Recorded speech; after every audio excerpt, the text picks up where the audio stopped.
হচ্ছে উপবাক্য, যেখানে সাবজেক্ট থাকবে এবং ফাইনাইট ভার্ব থাকবে। আমরা ক্লোজকে বিয়ে বাড়ির অনুষ্ঠান মনে রাখতে পারি অথবা ধরে নিতে পারি, যেখানে তথাকথিত বর থাকা বাধ্যতামূলক, আবার অপরদিকে তথাকথিত কনে থাকা বাধ্যতামূলক। এখানে বর হলো সাবজেক্ট আর কনে হলো ফাইনাইট ভার্ব। যেখানে সাবজেক্ট এবং যেখানে ফাইনাইট ভার্ব থাকবে তখন তাকে আমরা ক্লোজ বলবো। কেমন দেখো, বলছে যেখানে সাবজেক্ট থাকবে এবং যেখানে ফাইনাইট ভার্ব থাকবে তাকে ক্লোজ বলবো। এবং আরো বেশি এক্সট্রা ইনফরমেশন হচ্ছে কি, দেখো ফাইনাইট ভার্ব হচ্ছে ওই সকল ভার্ব যে সকল ভার্ব গুলোকে দেখে আমরা টেন্স আইডেন্টিফাই করতে পারি। ওকে, কাকে আইডেন্টিফাই করবো? টেন্স আইডেন্টিফাই করতে পারি, ওই সকল ভার্ব হচ্ছে ফাইনাইট ভার্ব।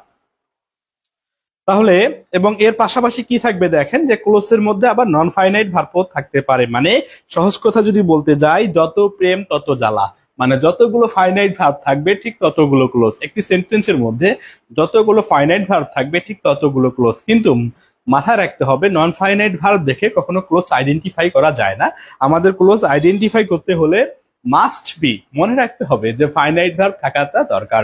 এবং আবারও বলছি, ফাইনাইট ভার্ব মানে ওই সকল ভার্ব যে সকল ভার্ব দেখে আমরা টেন্সকে ফাইন্ড আউট করতে পারি অথবা আইডেন্টিফাই করতে পারি।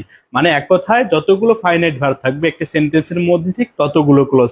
ওই যে গ্রাম বাংলার একটা কথা প্রচলিত আছে যে যত প্রেম তত জ্বালা, যতগুলো ফাইনাইট ভার্ব ঠিক ততগুলো ক্লোজ।